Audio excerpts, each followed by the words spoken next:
다 중국 때문이에요.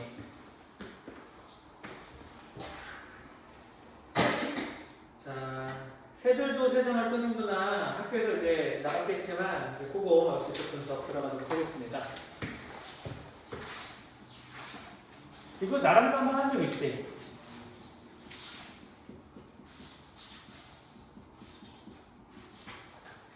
새들도 세상을 뜨는구나.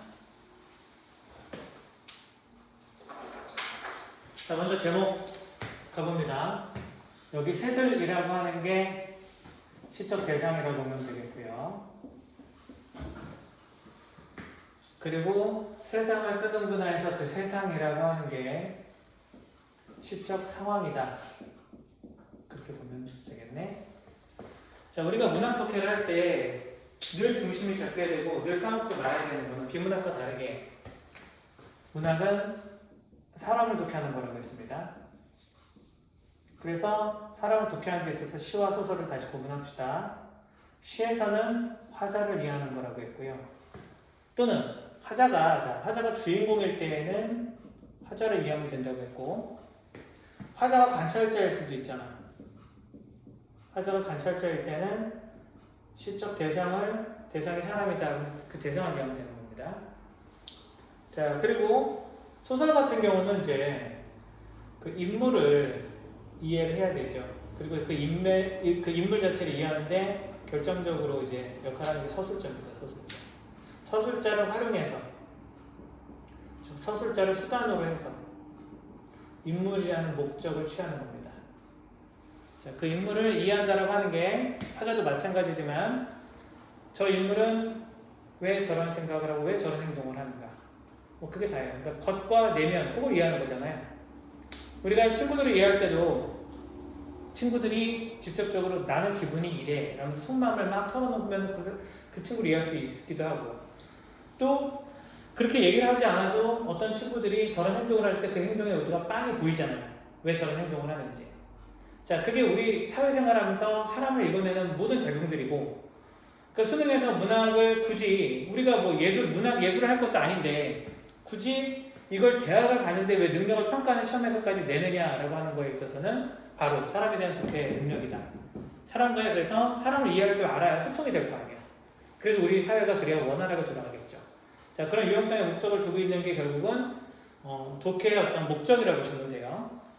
그래서 수능에서도 문제를 만들 때 기본적으로는 이걸 바탕으로 읽어내세요. 읽어낸 다음에 그 다음 세세한 것들, 그런 것들은 비평적 관점이나 이런 것들은 문제에서 던져주겠습니다 라고 하는 거고, 자, 이런 내용적인 측면, 이게 다 이제 내용적 측면이라고 했을 때 내용을 여러분들이 이제 일관되게 읽어낼 수 있는 그런 것들만 문제화 된다고 보면 돼요.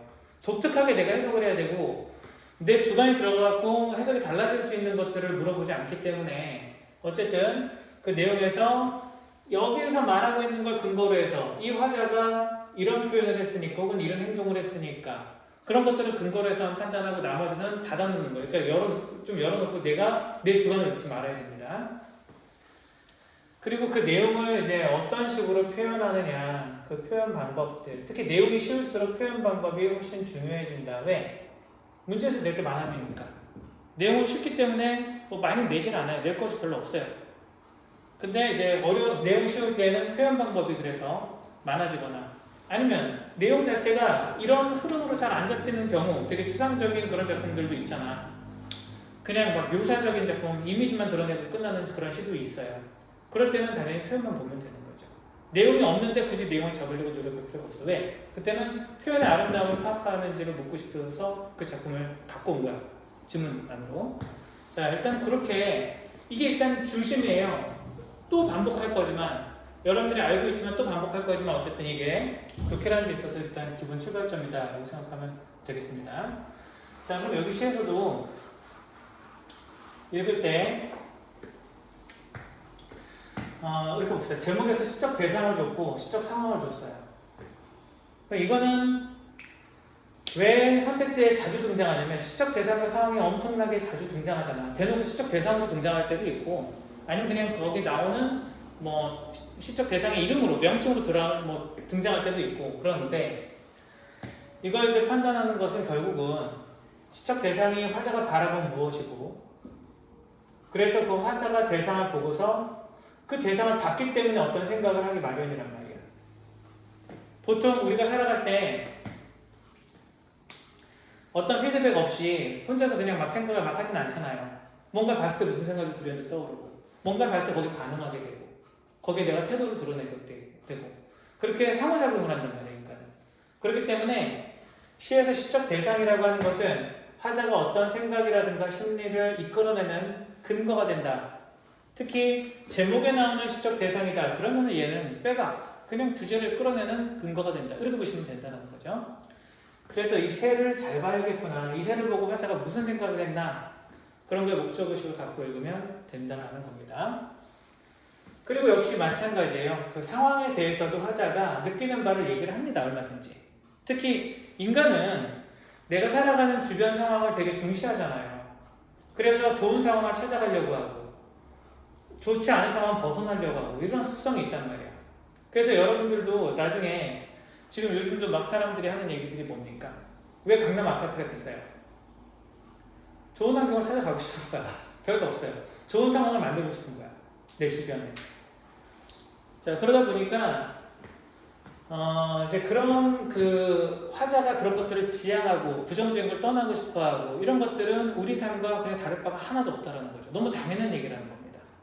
그래서 그 당연한 얘기의 맥락을 판단해 놓고 그리고 나서 그거를 어떤 표현 효과를 노리면서 어떤 표현 방법들을 동원했느냐까지 알면 여러분들이 그런 표현 방법들은 언제 써먹을 수 있어? 나중에 사회 가서도 얼마든지 여러분들이 생각을 표현할 때 쓸 수 있는 것들이란 말이야. 그래서 이제 이런 표현 방법에 대한 것들도 다 유용한 수단이 된다. 그래서 수능에서 물어보는 거다라고 보시면 되겠습니다. 자, 의미가 잘 전달되려면 표현이 중요하잖아요. 그 표현이 수단이 돼서 전달되는 거니까.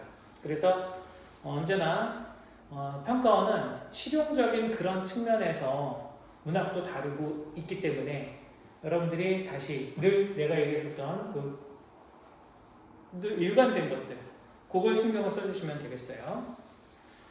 자, 한번 읽어보겠습니다. 이제 내용으로 가볼게요. 이게 일단 새들 세상 뭐 상황은 나왔는데 새들이 뜨는구나라고 했을 때 제목에서 뜨는구나의 의미는 떠난다라고 보면 되겠죠. 떠나는구나. 근데 새들 도야. 새들 도 떠난다라고 표현을 했어. 그럼 여기서 이제 떠난다의 의미가 뭔가 아까 우리가 얘기했었던 맥락으로 뭔가 떠나고 싶어서 떠난다 그러면 이건 뭔가 부정적 상황에 가능성이 높지 않을까. 제목에서도 은연중에 좀 드러나긴 합니다. 그런데 여러분들이 제목으로 다 판단하면 안 되겠죠. 궁금해하면서 떠난다고 왜 떠날까? 자, 떠난다라는 건 뭐냐면 행위란 말이에요. 행위. 그럼 그 행위의 의도에 대해서 궁금해하면서 읽을 필요가 있겠다. 자, 그래서 인물을 파악할 때 겉과 속이 있어요. 겉으로 드러나는 것은 행위, 보통은 행위야. 그리고 표정, 외양, 뭐 이런 것들이죠. 그리고 속이라고 하는 것은 결국은 그 내면을 직접적으로 서술할 수밖에 없습니다. 감정을 얘기할 수밖에 없습니다. 그럼 이제 볼게. 영화가 시작하기 전에 우리는 일제히 일어날 효과를 경청한대요.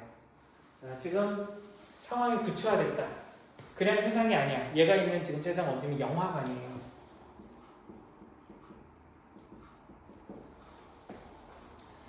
자, 영화관에서 영화가 시작하기 전이래. 그럼 보통 우리 영화관에 가면 어떤 일이 벌어져? 영화 시작하기 전에 광고 나오죠? 재밌는 광고 같은 거 나오고 그때 뭐 팝콘 같은 거 요즘 근데 코로나 때문에 영화관 간 지도 진짜 오래됐다. 근데 보통은 이제 팝콘 먹으면서 좀 기다리고 수다 떨면서 그 이거 재밌대 어쩌고저쩌고 뭐 그러다가 어떤 애가 걔 죽는데요 뭐 이런 식으로 하면 욕 나오고 이럴 수 있죠. 자, 근데 어쨌든 영화관이야. 근데 영화관에서 영화가 시작하기 전에 광고가 아니라 여기에서 애국가가 나왔대. 올림픽이에요? 자, 뭔가 학교 뭐 조회 시간입니까? 애국가가 이런 사적인 공간, 내가 내 돈 내고 영화 보러 간 데서 애국가가 나옵니다. 뭔가 이상해. 뭐지 싶어요. 뭔가 안 어울려. 그리고 우리가 애국가가 나오는 그런 애국가를 부른다. 또 애국가의 의미를 생각해 본다면 별거 아니에요. 말 그대로 나라를 사랑하는 마음을 고취시키는 노래가 애국가잖아. 그래서 보통은 이제 국가행사를 하거나 그런 올림픽이나 그럴 때 애국가 나오는 거 너무 이해가 되고 자연스러운데 굳이 이런 사적인 장소에까지 영화관에서까지 애국가가 울려 퍼진다라고 하면 뭔가 과잉 선 넘었죠. 자, 그래서 뭔가 애국심이 강요받는 것 같은 느낌까지 들 수 있는데 그냥 이상하다 정도로 보고 넘겨도 괜찮다고 했습니다. 괜찮습니다. 그래서 뭐지? 왜 애국가가 나오지? 궁금하다. 뭔가 안 어울린다. 그런 생각을 하면서 일단 이거 나가면서 조합을 해도 충분해요. 자, 계속 보겠습니다.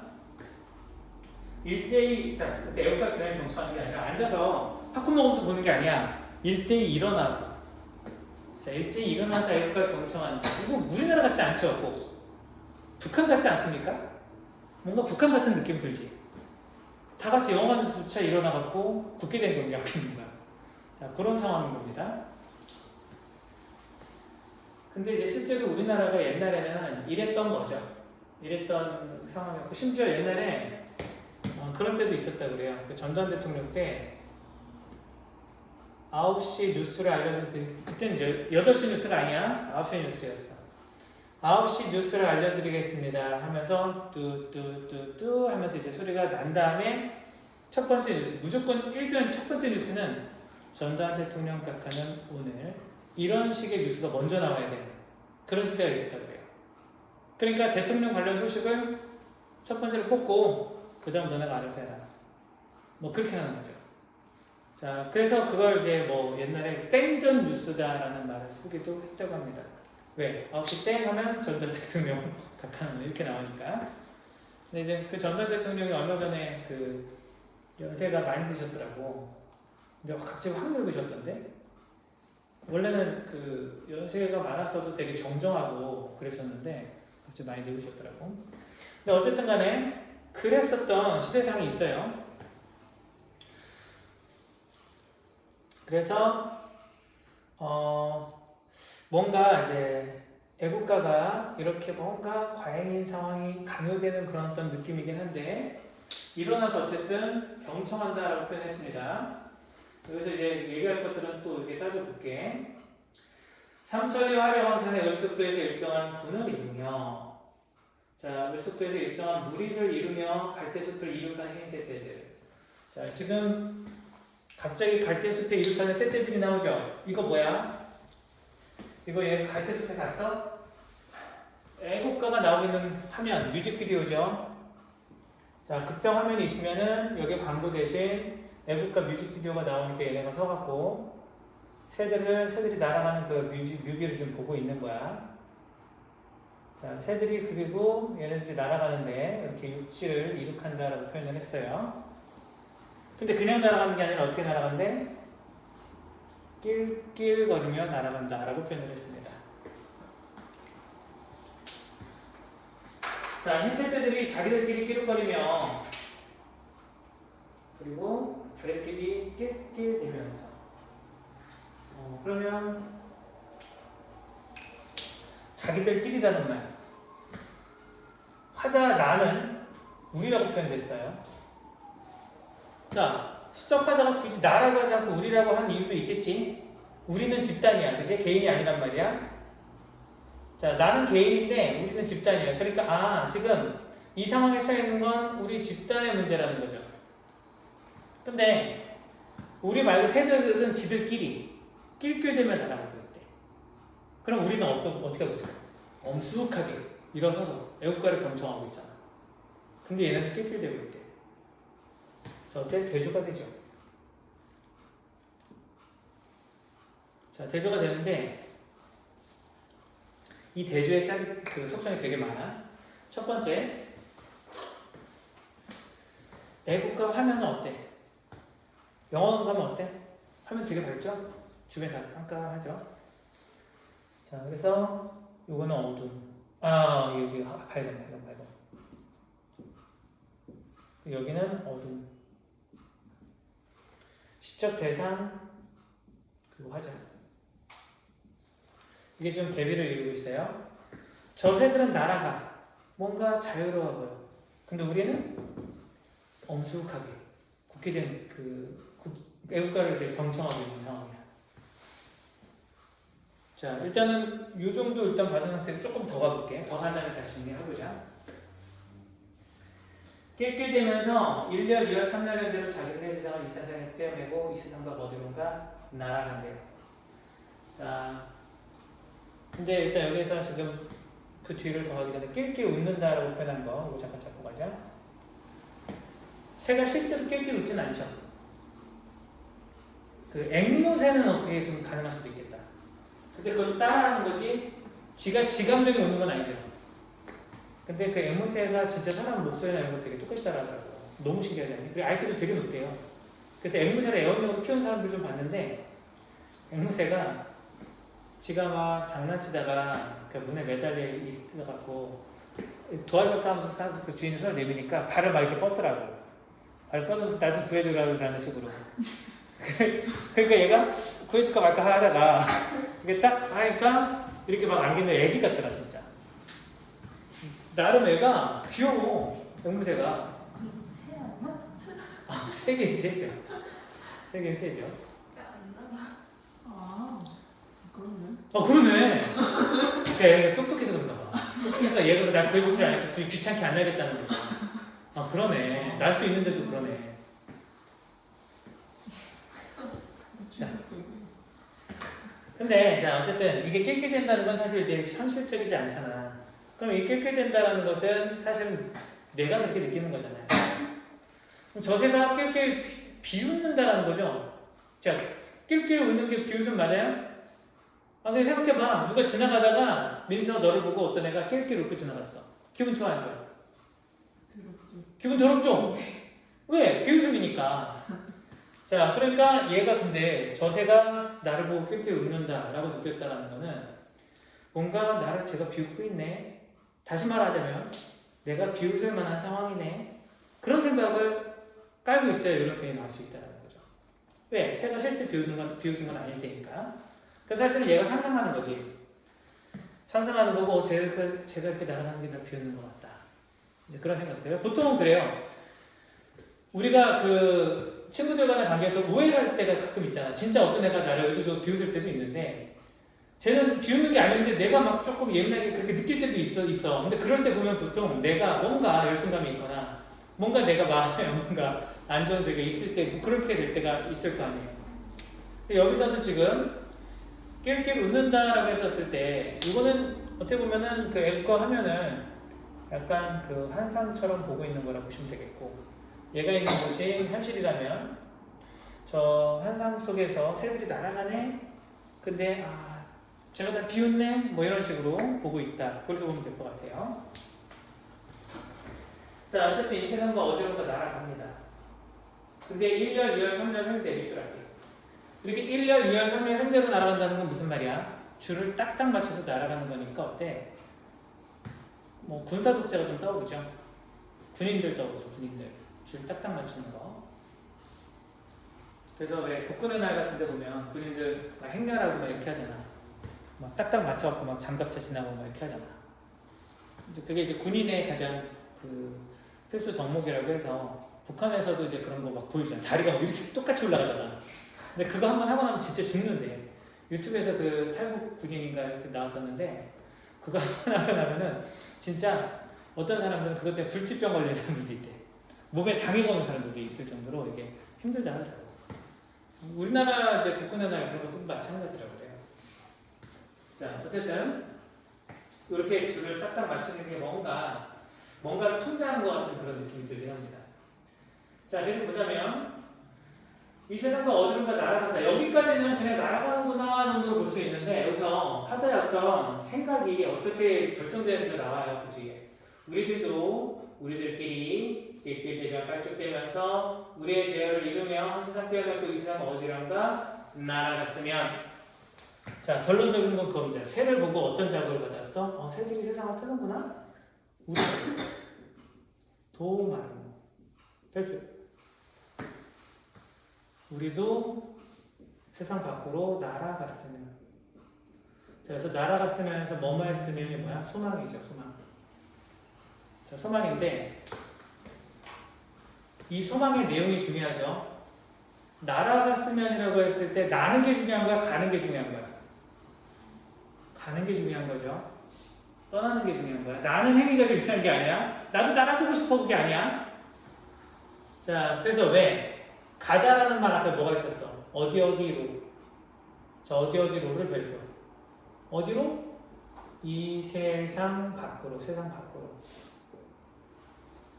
자, 이 말은 이 세상 밖 어딘가로라고 했단 말이야. 어딜 콕 찍어 가겠다는 게 정해져 있어? 예를 들어 내가 어디 미국 갈 거야, 나 일본 갈 거야, 아니면 유럽 갈 거야 이런 식으로 정해서 내가 어딜 동경한다를 얘기하는 게 아니라 그냥 이 세상 밖 어딘가로라고 얘기를 했다는 거는 지금 여기만 아니면 돼. 그 정도로 극혐이라는 얘기야, 그지? 지금 상황이. 여기만 아니면 되거든 하면서 어딘가로 난 좀 어쨌든 벗어나고 싶어라고 말하는 거야. 그러니까 얘가 말하고자 하는 거는 이 세상, 지금 현재 처한 상황에 대한 그런 부정적 인식, 떠나고 싶다는 그 인식을, 그런 소망을 드러내는 게 지금 핵심적인 주제의식이다라고 말할 수 있다는 거죠. 자, 그래서 날아갔으면 자, 이렇게 서술어를 통해서 어때? 자기 생각을 말하고 있죠. 자, 다시 볼게. 아까 우리가 시를 볼 때 화자의 생각을 파악하는 거, 그 인물을 이해하는 게 중요하다고 했단 말이에요. 그럼 생각과 감정을 뭘 통해 드러내죠, 보통? 자, 화자의 생각, 그게 이제 겉으로 드러나는 부분, 속이 됐든 공통점이, 이걸 드러내는 표현의 공통점이 바로 서술어나 수식어를 통해 드러낸다는 겁니다. 자, 그래서 서술어나 수식어가 독해에서는 이래서 중요한 거예요. 문학 독해에서도 중요할 수밖에 없는 거예요. 다시 서술어 같은 경우는 자, 동사와 형용사, 물론 체험 플러스 이다도 있습니다만 일단 이것만 얘기할게요. 형용사 같은 경우는 감정을 직접적으로 드러내기 때문에 얘는 쉽습니다. 그냥 받아들이시면 돼요. 그죠? 얘는 감정 그 자체입니다. 그래서 어려울 게 없어요. 근데 동사 같은 경우는 이걸 통해 뭘 드러내는 경우가 많아? 행위를 드러낼 때가 많아요. 그래서 이 동사를 통해서는 그 행위를 왜 그렇게 하고자 하는가에 대한 의도를 한 번만 더 따져줘야 된다. 자, 이거는 소설도 마찬가지고 시도 마찬가지고 모든 문학이 마찬가지예요. 그래서 그 의도를 한 번 정도 꼭 헤아려줘야 되고 그 서술어가 뭘로 바뀔 수 있다? 얼마든지 수식어로 바뀔 수 있다. 수식어는 뭐야? 안긴 문장의 또 다른 서술어이기 때문에. 알겠죠? 그래서 수식어라고 할 수 있는 관용어, 부사어 이것도 서술성이 있다고 그냥 생각하고 꼭 주의 깊게 보셔야 된다는 거죠. 화제의 생각을 놓치지 않게끔. 그래서 봐. 이 세상 밖으로 날아갔으면 뭐야? 서술어야. 또 그런 애들 있다. 선생님 뭐뭐입니다. 이렇게 끝나지 않았잖아. 이런 애들 있어. 자, 그러면 우리가 서술어를 볼 때 아까 동사형사 얘기를 했습니다만 서술의 특징은 뭡니까? 활용을 해서 보통은 끝나거나 연결되거나 전송되죠. 그래서 이게 끝날 때 종결어미가 나올 수도 종결어미가 있는 서술어도 있어, 그지? 하지만 연결어미로 끝나는 서술어도 있는 거야. 연결어미로 끝났다고 해서 서술어가 아니야? 서술어예요. 뭐뭐 했으면 연결어미죠. 하지만 서술어예요, 그죠? 그 같이 꼭 따주셔야 되고요. 전성어미가 바로 뭐야? 전성어미가 바로 요거야, 관용부사어. 그치? 관용어를 만들고 서술어를 부사어를 만들고 이럴 수 있는 거잖아. 자, 그래서 요 세 가지 다 어떻게 보면 이게 문법적인 내용처럼 보이는데 이 문법적인 걸 굳이 내가 언급을 하는 이유는 어쨌든 의미를 전달하는 구조를 파악하는 기본 수단이기 때문에 지금 얘기하는 부분이에요. 알겠죠? 자, 그래서 이렇게 볼 수 있다라는 거. 이 세상 밖으로 그렇게 이제 우리도 어디론가로 날아갔으면 이런 거고 그렇게 하는데 태한 사람 태한으로 길이 고전하세로 여기까지 끝나고 있죠. 여기까지 할 텐데 얘는 그지? 자, 그래서 각기 자리에 앉는다. 그 다음 더 구체적으로 주저앉는다. 2번 반복됐어요. 자, 시에서 이거 표현 방법 중에 반복이 나왔다. 반복 나왔으면 별표하세요. 왜?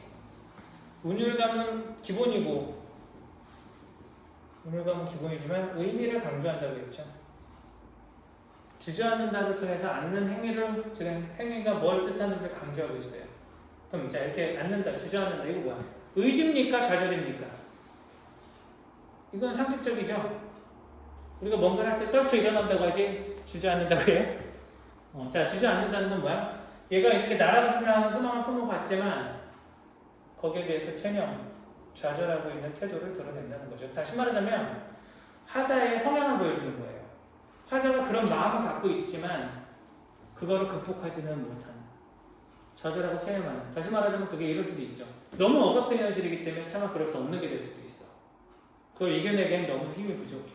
그 정도의 의지는 없어. 그게 될 수도 있는 거야. 근데 사실 군사독재 시대 때 이런 사람이 대부분이었겠죠. 그러니까 군사독재가 오랫동안 된 거 아니야. 박정희 대통령 이후에도 전두환 대통령 그렇게 계속 이어진 거 아니에요. 자, 그래서 이렇게 우리가 정서와 태도까지 묶어가지고 화자의 생각이나 이런 것들이 정리가 되는구나 파악할 수 있겠습니다. 자, 그럼 이제 여기에서 우리 표현 방법까지 한번 다시 잡아보고, 표현 방법 이제 전체 흐름을 내용을 잡았기 때문에 아까 못 잡았던 표현 방법 중에 중요한 것도 좀 잡아갈 수가 있을 거예요. 다시 보겠습니다.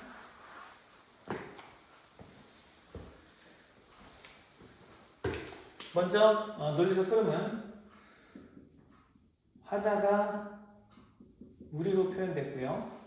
즉 나만의 문제가 아닌 우리의 문제를 말하고 싶었던 화자인 것 같고, 그리고 그 화자가 어떤 생각을 드러낼 때 근거가 됐었던, 이유가 됐었던 것들이 시적 대상이나 시적 상황일 수 있다, 그런 얘기를 했었습니다.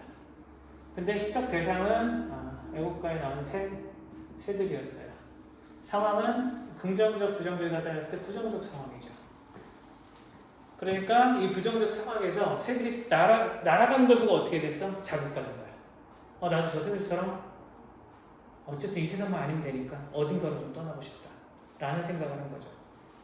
자, 그래서 이 부정적 현실을, 부정적 상황을, 부정적 현실을 벗어나고 싶은, 떠나고 싶은 소망을 얘기했다. 근데 소망으로 끝난 게 아니라 소망에다가 좌절까지, 그 태도까지 묶어서 설명을 했다. 그래서 소망에 해당되는 게 정서라면 좌절하고 체념하는 게 태도라고 볼 수 있겠습니다. 이 정서와 태도를 어쨌든 모아내면 화자의 내면 심리를 파악했다라고 할 수 있겠죠. 또 다시 볼게. 자, 다시 이번에는 표현 방법을 한번 보자. 표현 방법에서 이미 얘기 나왔던 거 한번 잡고 아까 못 잡았던 것도 얘기를 할 건데, 여기 새들하고 화자가 어때? 대조를 이루고 있었죠. 얘네들은 자유로워, 그지? 근데 우리는 그렇지 못해. 우리는 딱 일어나갖고 경직되게 애국가를 부르고 있는 상황이야. 그 뭔가 자유롭지 못하네, 그지? 그래서 우선 화자와 시적 대상이 대조, 대비를 이루고 있다. 자, 그래서 대조라고 하는 게 이렇게 또 볼 수 있어요. 화자가 있는 것이 현실이야. 대상이 있는 것은 앱과 화면 속의 이상적인, 날아가는 아주 좋은 모습의 현실과 이상의 대조가 될 수도 있겠죠. 또 화자가 있는 곳이 객석이야. 자, 관객석과 애국과 화면의 대비가 될 수도 있죠. 관객석은 어두워. 그 어두운 현실이 될 수도 있는 거야. 좀 밝은 어떤 이상적 상황이 대조를 이루고 있다라고 말할 수도 있다는 거죠. 이런 식으로. 대조의 짝을 이렇게 다양하게 말할 수 있다는 거.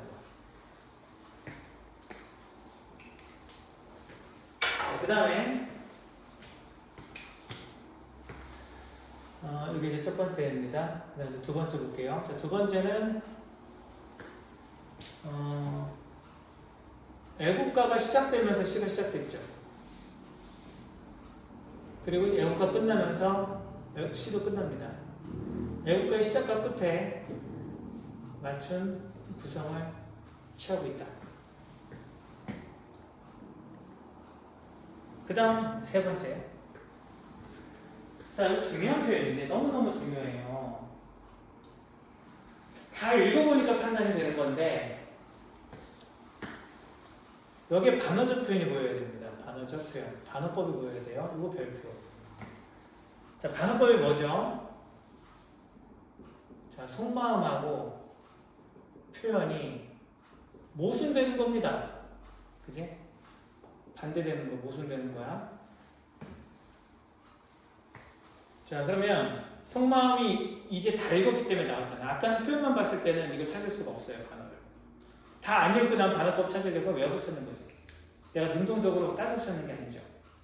자, 반어가 어려운 거는 왜 어렵냐? 시를 이해하는 걸 전제로 찾을 수 있기 때문에 어려운 거예요. 시독해를 못하는 반어법은 못 찾습니다. 그래서 표현 방법만 여러분들 주구장창 사전적 의미 알아봤자 못 찾는 경우가 꽤 많아요. 내용 파악을 이렇게 먼저 할 수 있어야 된다는 거죠. 독해를 먼저 할 수 있어야 돼. 자, 다시 여기서 속마음 이제 나왔잖아. 자, 속마음은 지금 현실이 어떻다고? 현실이 극혐이야. 그지? 너만 아니면 돼. 이 현실만 아닌데 떠나고 싶다고 그랬단 말이야. 극혐하는 현실이에요. 근데 표현 중에 그 극혐하는 속마음과 반대로 표현한 게 있죠. 하나가 아니라 두 개나 있어. 첫 번째, 애국가 나오는 거 마음에 들겠니? 애국가가 영화관에서 막 나오고 있는데 지금 좋겠니 안 좋겠니? 안 좋겠죠. 이 현실이 지금 못마땅해 죽겠는데. 자, 경청한다. 이거 반어법이겠죠. 또 뭐가 있을까? 현실이 마음에 안 드는데, 물론 애국가 가사이긴 하지만 삼천리 화려한다.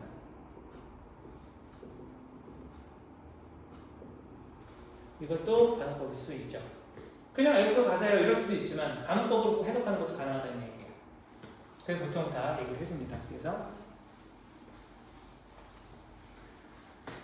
자, 그래서 이 반어적 표현이 되게 중요한 거예요. 자, 그리고 또 네 번째. 새들이 낄낄대면 날아간다고 했잖아. 이제 우리 비웃는 것처럼 느꼈어요. 근데 그 다음 뭐라고 했냐면 우리도 낄낄대고 싶대. 낄낄대면 날아가고 싶대. 그냥 날아가는 게 아니라 낄낄대면 날아가고 싶대. 그럼 그 낄낄댔을 때 우리도 뭐 하고 싶다? 비웃고 싶다는 얘기예요. 누굴 비웃는 걸까? 세상이겠죠. 이제 내가 떠나는 그 세상. 나 이 세상을 떠나고 싶다고 했잖아. 그럼 그 세상을 바라보고 웃고 싶은 거죠. 비웃고 싶은 거잖아. 그게 이거 결국 뭘까? 세상에 대한. 자, 세상에 대한 냉소적인 태도가 드러난다.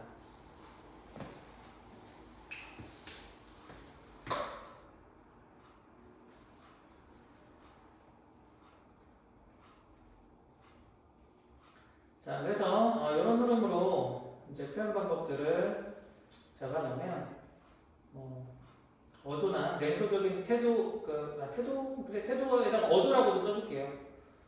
어조 자체를 파악하는 건 어렵지 않을 테니까. 자, 냉소적인 어조라고 좀 보면 되겠습니다. 자, 냉소적 태도, 어조라는 말도 따로 좀 써줄게요.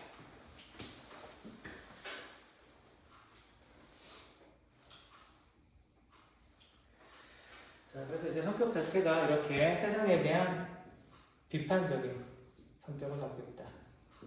비판적이고 풍자적이다. 그렇게 보면 되겠습니다. 자, 이렇게 해서 여기까지 새들도 세상을 쓰는구나. 자, 이렇게 됐고 이거를 기본 문제 몇 개는 풀고 나서 그 다음 강좌를 가볼게.